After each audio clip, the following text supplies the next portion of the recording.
avec le sermon intitulé « La lumière et les ténèbres ». Aujourd'hui, j'aimerais prendre le temps d'étudier la parole de Dieu avec vous, concernant ces questions, qui est le vrai peuple de Dieu, et que la lumière dans la Bible indique-t-elle?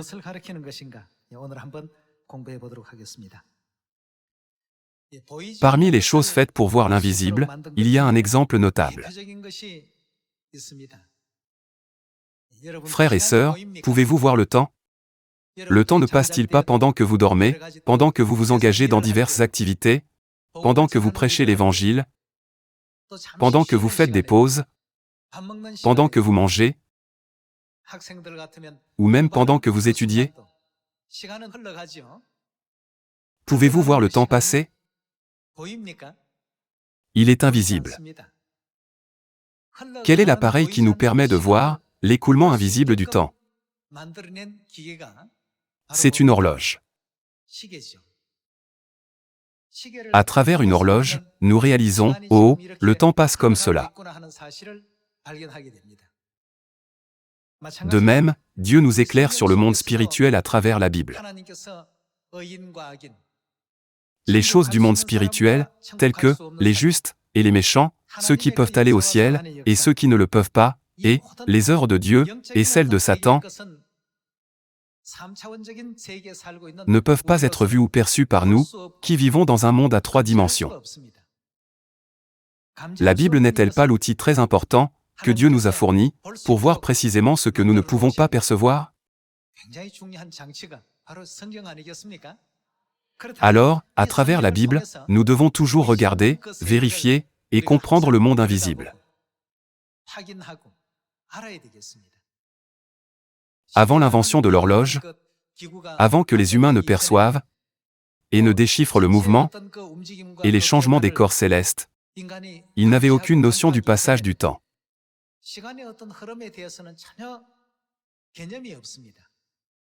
Il en est de même pour le monde spirituel, sans croire en Dieu et sans connaître la Bible, il est impossible de discerner si les choses du monde spirituel et invisible existent ou non.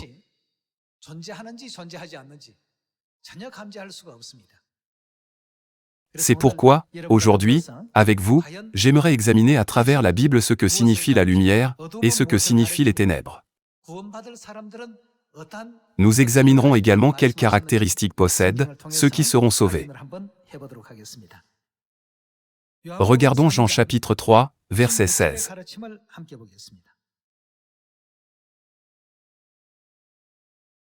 Chapitre 3, verset 16.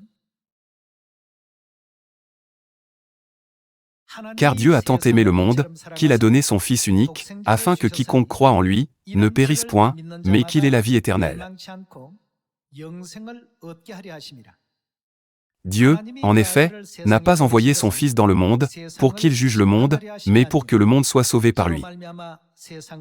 Celui qui croit en lui n'est point jugé, mais celui qui ne croit pas est déjà, qu'arrive-t-il à celui qui ne croit pas? Il est déjà jugé, parce qu'il n'a pas cru au nom du Fils unique de Dieu.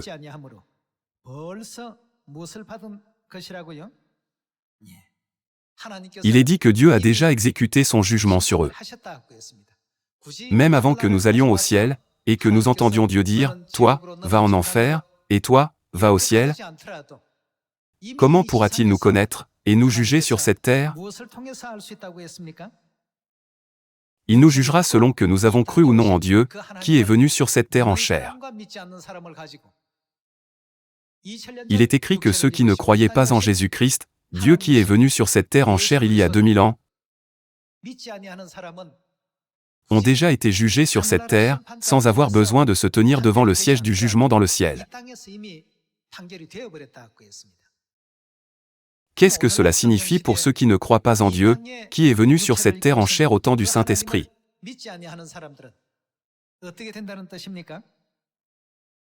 C'est comme s'ils avaient déjà été jugés. Cela veut dire que même lorsqu'ils se présentent devant le siège du jugement de Dieu, le verdict ne peut pas être renversé. C'est pourquoi la foi sur cette terre est si précieuse. Alors, quel genre d'être est Dieu, qui vient sur cette terre en chair, pour que nous soyons déjà condamnés si nous ne croyons pas en lui? Regardons le verset 19 pour trouver la réponse. Et ce jugement c'est que, la lumière étant venue dans le monde, les hommes ont préféré, qu'est-ce que les gens ont préféré? Les ténèbres à la lumière, parce que leurs œuvres étaient mauvaises.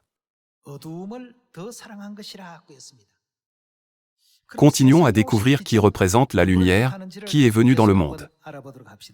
Verset 20. Car quiconque fait le mal, est. Qu'est-ce qu'il est?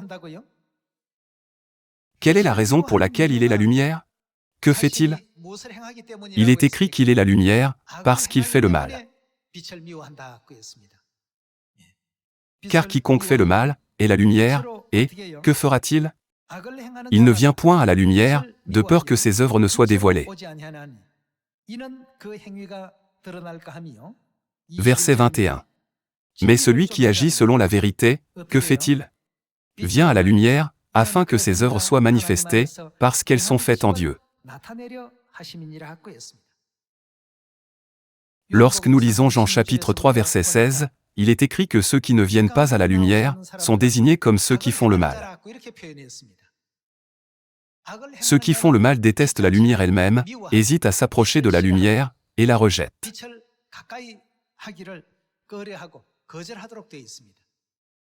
C'est ainsi que la providence de Dieu est conçue. Alors, confirmons ce que signifie la lumière mentionnée ici, en allant à 1 Jean chapitre 1.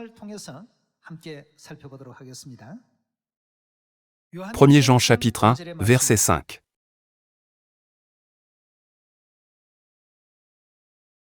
La nouvelle que nous avons apprise de lui, et que nous vous annonçons, c'est que Dieu est, qu'est-il?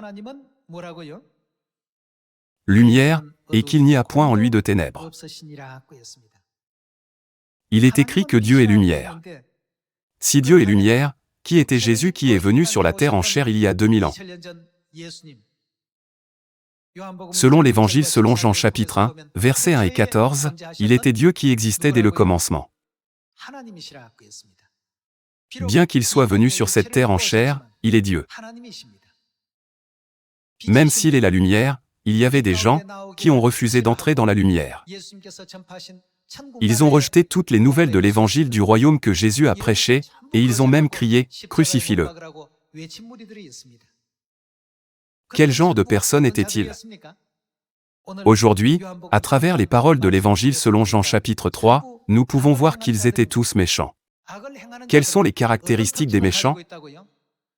Ils sont créés pour haïr la lumière. Par conséquent, quelle est leur réponse à la lumière? Il est écrit qu'ils ne viennent pas à elle.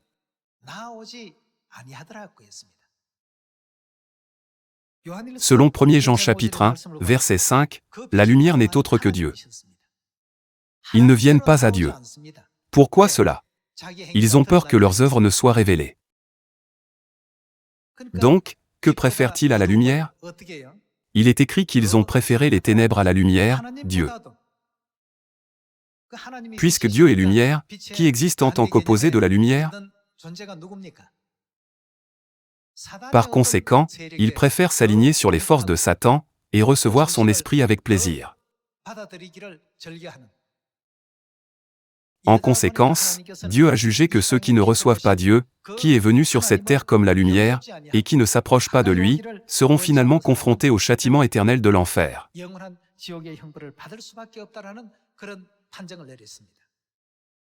Selon un rapport de recherche, rendre les lampadaires 2 fois plus lumineux la nuit peut réduire le taux de criminalité de moitié.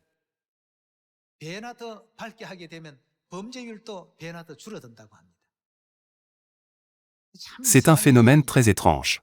De nombreux crimes se produisent dans des endroits obscurs. Frères et sœurs, alors, en termes de vérité également, ne devrions-nous pas devenir ceux qui peuvent venir à Dieu, qui est la lumière? Ceux qui font le mal haïssent la lumière. Ainsi, ils ne viennent jamais dans la lumière. En d'autres termes, ils ne peuvent pas avoir la foi en l'Esprit et en l'Épouse. Voyons ensemble Apocalypse chapitre 22, verset 17. Dans le chapitre 22, verset 17, il est écrit: Et l'Esprit et l'Épouse disent, que disent-ils? Viens. C'est une nouvelle dont seuls les enfants de la lumière, les enfants de Dieu, peuvent se réjouir. Dieu dit, viens à moi. Viens dans la lumière. Avec cette seule déclaration, le jugement entre le ciel et l'enfer a déjà été décidé.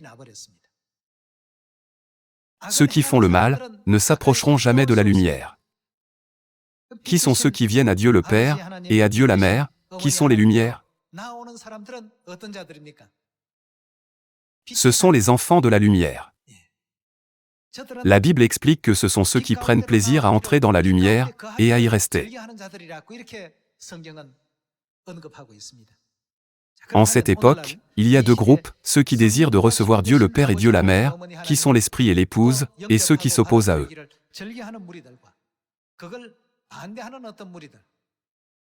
Une bataille spirituelle se déroule dans le monde invisible.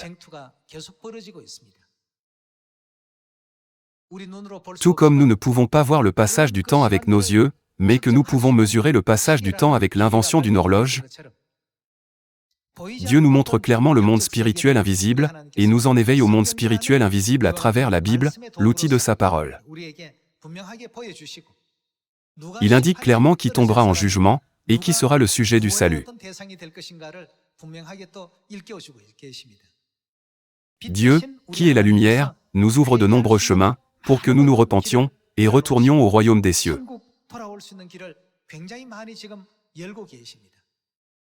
Même si Dieu a ouvert le chemin, comment les enfants des ténèbres réagissent-ils? Ils ne viennent pas à la lumière. Ils haïssent la lumière. Puisqu'ils haïssent la lumière, il est inévitable qu'ils haïssent également la vérité, qui témoigne de Dieu le Père et de Dieu la Mère. Par conséquent, ils sont déjà condamnés sur cette terre. Au contraire, à nous qui prenons plaisir à demeurer dans la lumière, Dieu donne l'assurance aujourd'hui et demain que nous entrerons dans le royaume éternel des cieux et continue à nous éclairer en disant « Réjouissez-vous en marchant dans la lumière ».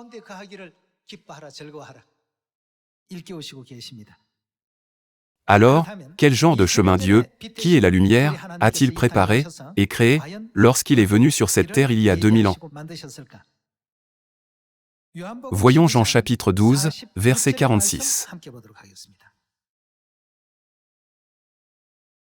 C'est le même message que nous avons vu tout à l'heure dans 1er Jean chapitre 1, verset 5, Dieu est lumière. Je suis venu comme une lumière dans le monde, afin que quiconque croit en moi ne demeure pas dans les ténèbres. Dieu est venu sur cette terre en chair comme une lumière, mais les ténèbres l'ont rejeté de peur que leurs œuvres ne soient révélées.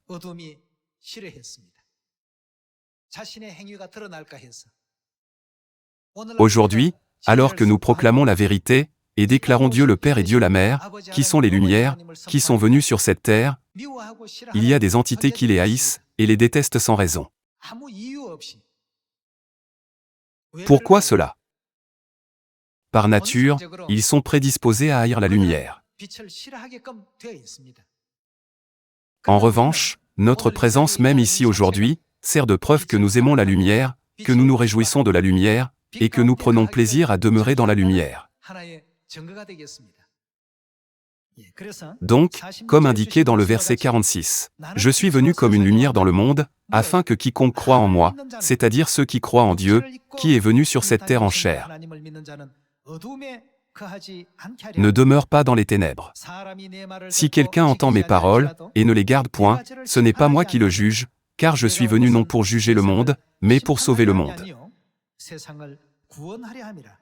Celui qui me rejette, et qui ne reçoit pas mes paroles à son juge, la parole que j'ai annoncée, c'est elle qui le jugera au dernier jour. »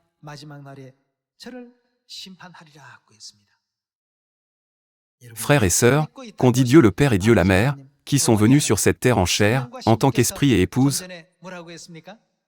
Tout à l'heure, nous avons vu la scène dans Apocalypse chapitre 22, verset 17 où ils disent « Viens ». N'est-ce pas un commandement d'entrer dans la lumière? Cependant, les gens n'entrent pas dans la lumière. Quelle est la raison? Puisqu'ils appartiennent aux ténèbres, ils aiment davantage les ténèbres, et ne veulent pas entrer dans la lumière. C'est parce que lorsqu'ils entreront dans la lumière, toutes leurs œuvres honteuses seront exposés. En revanche, nous prenons plaisir à entrer dans la lumière, et nous réjouissons dans la lumière, parce que Dieu est content, et se réjouit de toutes nos œuvres, comme il est clairement indiqué dans l'Évangile selon Jean. Alors, passons à Hébreux chapitre 5, pour voir quel système de vérité a plu à Dieu, qui est venu sur cette terre en tant que lumière il y a 2000 ans.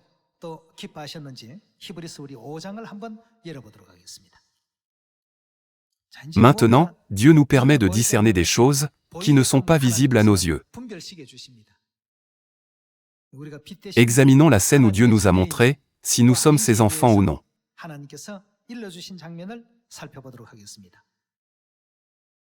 Hébreux chapitre 5, verset 6.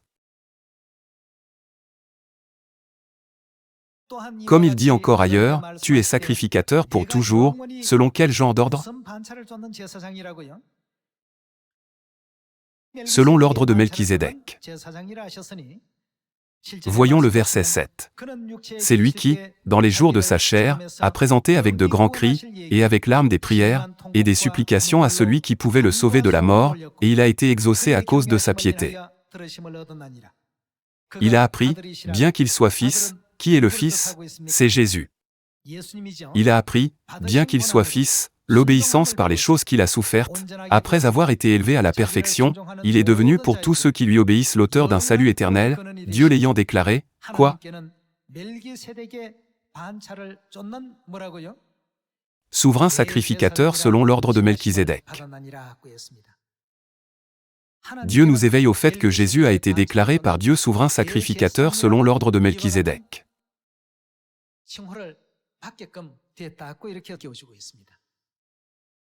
Alors, à travers les enseignements sur Melchisédek, nous devons discerner si nous vivons dans la lumière ou dans les ténèbres. Puisque Jésus, qui est la lumière, a été déclaré souverain sacrificateur selon l'ordre de Melchisédek, nous devons également prendre plaisir à demeurer dans l'ordre de Melchisédek, si nous voulons vivre dans la lumière. Cependant, les gens dans le monde prétendent, je lis la Bible, mais omettent toutes ces parties. C'est vraiment étrange. Avec l'apparition de la Nouvelle Alliance, leur honte n'est-elle pas maintenant révélée? Il est révélé que le culte du dimanche n'est pas l'enseignement de Dieu. Il est également révélé que Noël n'est pas l'enseignement de Dieu. Il est également révélé que la croix n'est pas non plus l'enseignement de Dieu. Puisque la Bible révèle que toutes les cérémonies de culte qu'ils pratiquent sont en fait des rituels sacrificiels aux dieux païens et ne sont pas liés à Dieu, il est pénible pour eux d'entendre la parole de Dieu. C'est pourquoi ils font obstruction et interfèrent pour empêcher la vérité d'être plus largement connue. De cette manière, les gens ne se dirigeront pas vers la lumière. En entrant dans la lumière, j'ai réalisé que le culte du dimanche que j'avais observé auparavant était vain. Célébrer Noël a également été vain. J'ai adoré la croix, une idole, tout ce temps. Toutes ces choses ont été révélées lorsqu'elles sont entrées dans la lumière. Par conséquent, la Bible en anglais exprime clairement que l'ordre de Melchisédek a été désigné par Dieu lui-même. Jésus a été déclaré souverain sacrificateur selon l'ordre de Melchisédek. Il a reçu ce titre directement de Dieu. Alors, découvrons l'ordre de Melchisédek en allant à Genèse chapitre 14. Genèse chapitre 14, verset 17. Après qu'Abram fut revenu vainqueur de Kédorlaomé, et des rois qui étaient avec lui, le roi de Sodome sortit à sa rencontre dans la vallée de Chavé, qui est la vallée du roi. Melchisédek, roi de Salem, fit apporter, que fit-il apporter? Qu'est-ce que le sacrificateur nommé Melchisédek a apporté avec lui? Du pain et du vin, qu'est-ce qu'il était? Était sacrificateur du Dieu Très-Haut. Il a apporté du pain et du vin pour bénir Abraham, et il était sacrificateur du Dieu Très-Haut.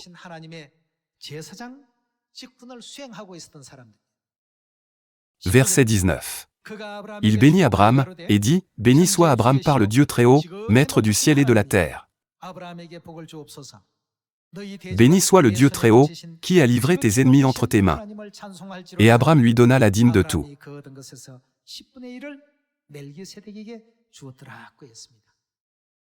C'est la première scène de la dîme. Naturellement, à qui la dîme doit-elle être donnée? La dîme doit être donnée à Dieu, mais nous voyons dans Genèse chapitre 14, qu'Abraham a donné à Melchisédek la dîme de tout.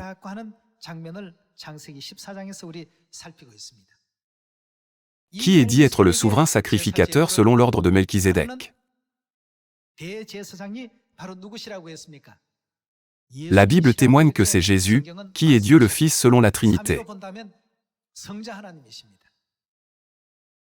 Dieu, qui est venu sur la terre en tant que lumière, a porté le sacerdoce pour être souverain sacrificateur selon l'ordre de Melchisédek. Des pratiques comme le culte du dimanche et Noël aujourd'hui ont été établies par le souverain sacrificateur du Dieu Soleil, l'empereur romain, en collaboration avec l'Église catholique. Cependant, Jésus n'a jamais mené de telles pratiques, mais il était le souverain sacrificateur qui dirigeait le sacerdoce de Melchisédek. Quel genre de sacrifice serait agréable à Dieu?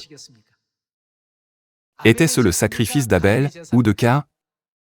Est-ce le sacrifice de Melchisédek ou du Dieu Soleil? Bien sûr, il est content du sacrifice de Melchisédek. Pour cette raison, Dieu lui-même n'est-il pas venu sur cette terre pour enseigner cela? Melchisédek a apporté du pain et du vin et a béni Abraham.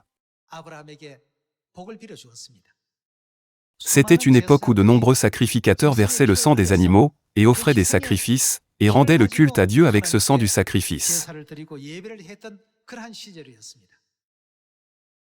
Cependant, Melchisédek a rendu le culte de manière unique avec seulement du pain et du vin, même à cette époque.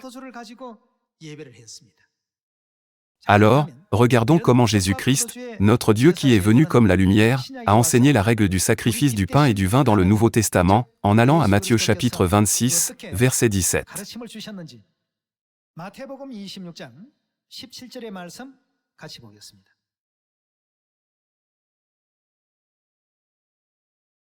Le premier jour des pains sans levain, les disciples s'adressèrent à Jésus pour lui dire « Où veux-tu que nous te préparions le repas de la Pâque ?» Il répondit « Allez à la ville chez un tel, et vous lui direz « Mon temps est proche, je ferai chez toi la Pâque avec mes disciples. »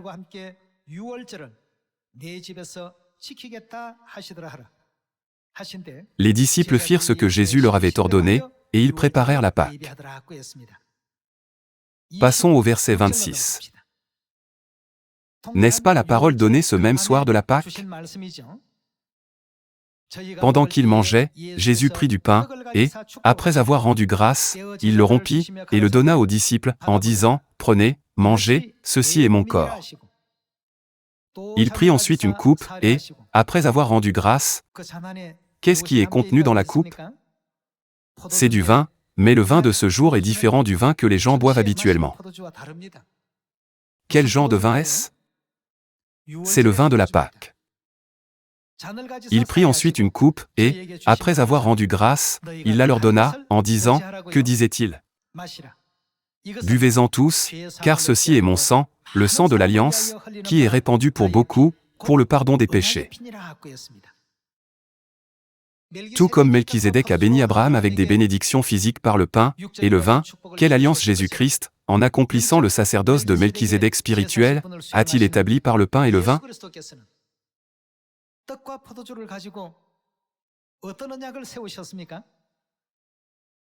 Ce passage est également appelé « Nuevo Pacto » dans la Bible en espagnol, désignant la Nouvelle Alliance. La Bible en coréen la mentionne également avec précision, comme la Nouvelle Alliance, dans Luc chapitre 22.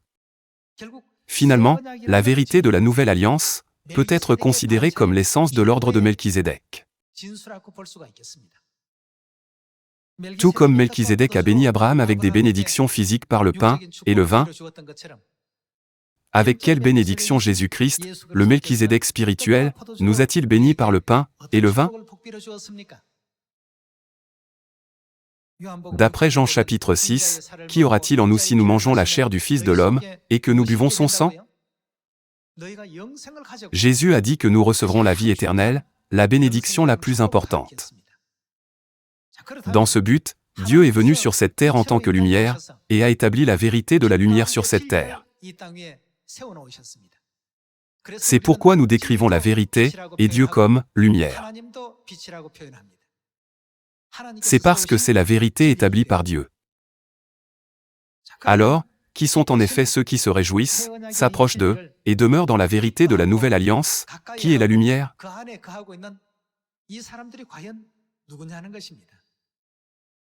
Dans Jean chapitre 3, il est clairement indiqué que ceux qui appartiennent aux ténèbres, c'est-à-dire ceux qui font le mal, haïssent la lumière, et ne prennent pas plaisir à entrer dans la lumière.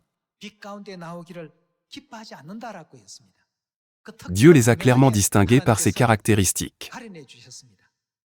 Cela sert de critère très important dans le jugement de Dieu, pour distinguer ceux qui iront au ciel, et ceux qui ne le feront pas. Mais que se passe-t-il, si nous n'avons pas d'horloge? Mais que se passerait-il s'il n'y avait pas de mouvement du soleil, et de la lune? Si tel était le cas, nous ne pourrions pas sentir le temps qui passe. Nous ne pouvons pas le sentir. De la même manière, s'il n'y avait pas de Bible, nous ne pourrions pas détecter notre état spirituel. Le passage du temps existait, mais il n'y avait pas d'outil pour le prouver. Une fois que l'horloge a été inventée, les gens ont dit « Oh mon Dieu, cela fait déjà un mois. Le mois d'août, est-il déjà passé? N'est-ce pas ainsi que les gens le découvrent? Si un tel système n'existait pas, nous ne connaîtrions même pas notre époque. » En venant sur cette terre, et en établissant la vérité de la Pâque de la Nouvelle Alliance, en tant que souverain sacrificateur selon l'ordre de Melchizedek, qu'a distinctement fait le Christ, la lumière, à ceux qui aiment vivre dans la lumière, et à ceux qui appartiennent aux ténèbres? Dieu les a distinctement distingués. Alors, examinons également les paroles données dans l'Évangile selon Luc sur la vérité de la Nouvelle Alliance. Jetons un œil à Luc chapitre 22, verset 7. Voyons le verset 7. Le jour des pains sans levain, où l'on devait immoler la Pâque, arriva, et Jésus envoya Pierre et Jean, en disant, « Allez nous préparer la Pâque, afin que nous la mangions. » Voyons le verset 19.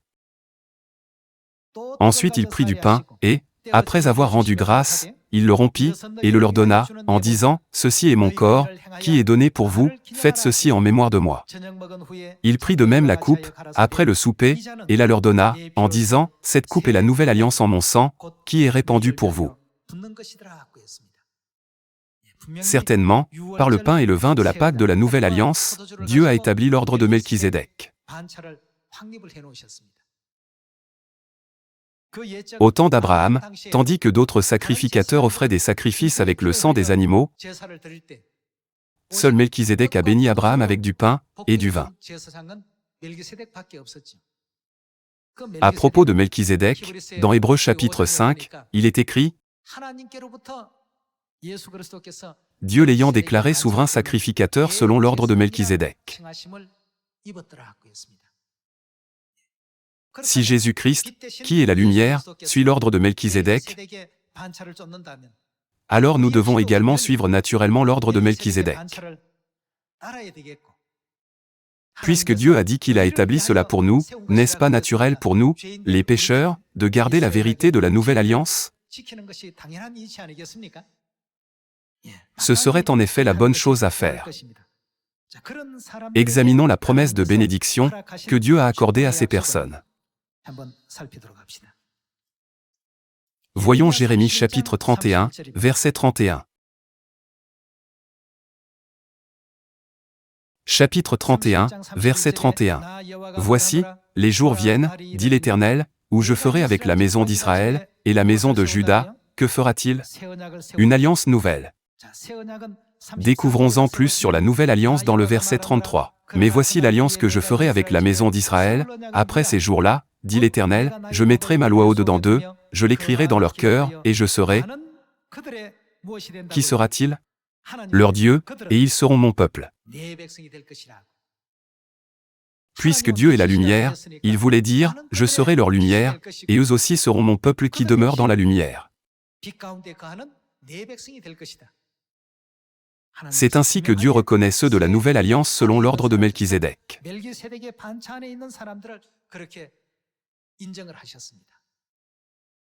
Tout comme Dieu a désigné Jésus pour être souverain sacrificateur selon l'ordre de Melchizedek, il appelle ceux de la nouvelle alliance « mon peuple ». Ce titre n'a pas été donné à n'importe qui.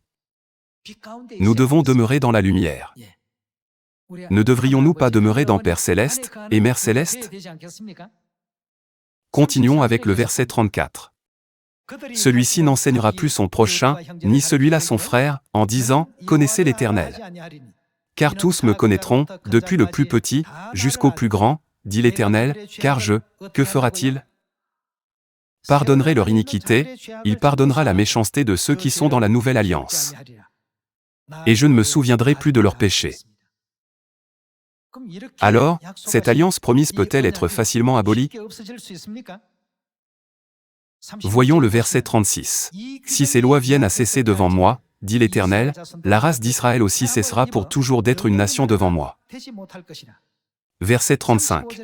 Ainsi parle l'Éternel, qui a fait le soleil pour éclairer le jour, qui a destiné la lune, et les étoiles à éclairer la nuit, qui soulève la mer, et fait mugir ses flots, lui dont le nom est l'Éternel des armées. Cette réglementation changera-t-elle?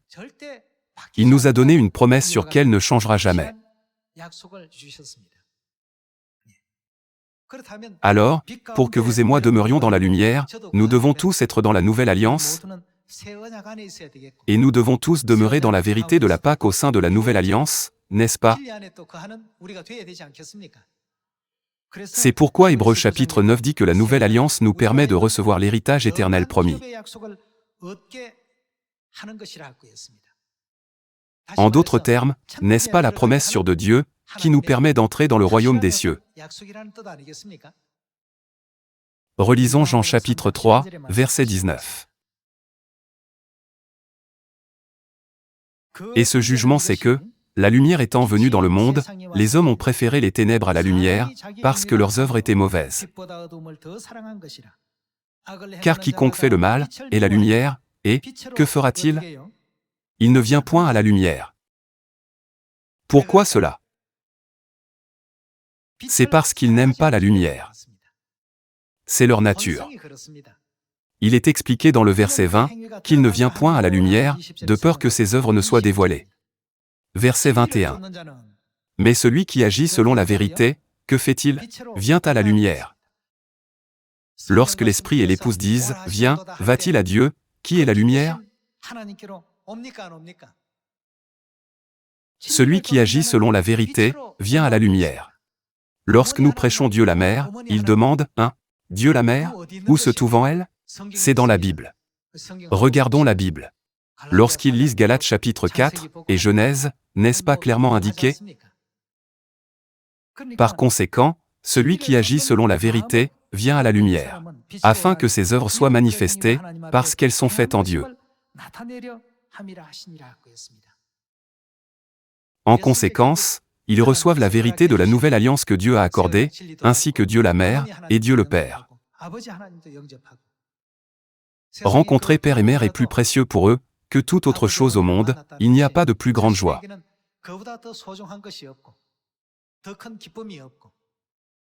En voyant cela, nous, les enfants de la lumière, nous nous sentons obligés de continuer à répandre l'Évangile.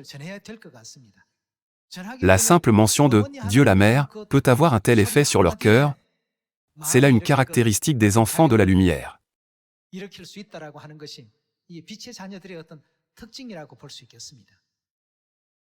Dieu nous a permis de demeurer dans la lumière, et pour confirmer visuellement que nous demeurons dans la lumière, il a établi le système de la nouvelle alliance, l'ordre de Melchizedek, Et de plus, il a révélé si nous sommes enfants de la lumière, ou nous appartenons aux ténèbres, par le fait que nous demeurons dans la nouvelle alliance ou non. Frères et sœurs, j'espère que nous demeurons tous éternellement dans la lumière, en recevant un amour encore plus grand, et des bénédictions abondantes de Père et Mère.